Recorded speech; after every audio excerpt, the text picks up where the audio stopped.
यति साह्रो गर्मी हुन्छ होला भनेर सोचेको पनि थिइनँ।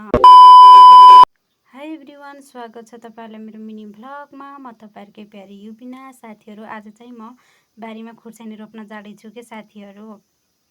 अस्ति मैले झार गोडेको थिएँ नि, त्यो ठाउँमा खुर्सानी लाउन भनेर बारीमा गएको साथीहरू। अनि म चाहिँ साथीहरू यति घाममा पोलिरहेको थियो, त्यसैले म बसी खन्दैछु के साथीहरू। अन्त बसी खन्दा साह्रै ढिलो हुने रहेछ भनेको साथीहरू। मैले त्यहाँको झारहरू निकाल्दै टस्क खन्दैछु साथीहरू। अनि यसरी त भएन, अब म उठेर खन्छु भनेर साथीहरू म चाहिँ उठेर फटाफट खन्दैछु साथीहरू। अनि यसो गरे त कसो छिटो नभ्याइएला र साथीहरू। फाइनल्ली साथीहरू भ्याइ पनि सक्यो।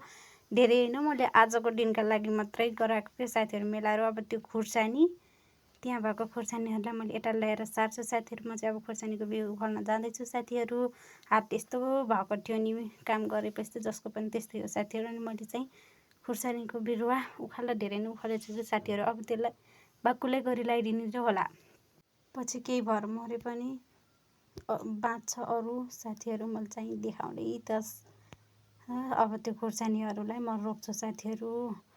अब चाहिँ साथीहरू म खुर्सानी रोप्न लागिरहेको छु। तपाईँहरूलाई म एउटा खुर्सानी पनि देखाउँछु रोपेको, तर भुइँमा देखेन साथीहरू। जे भने मेरो अनुहारमा पनि हेर्नु होला। फाइनली साथीहरू मैले चाहिँ खुर्सानी रोपेर भ्याइसकेँ साथीहरू। अब त्यो बाँकी रहेको उटाको ठाउँहरूमा झार उखालेर फेरि मैले खुर्सानी रोप्छु साथीहरू।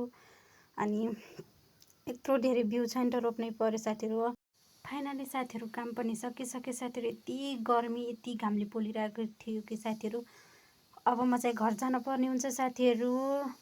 मेरो भिडियो पनि धेरै लामो भयो जस्तो छ, यत्तिकैमा एन्डिङ हुन्छ साथीहरू। Thank you for watching my video.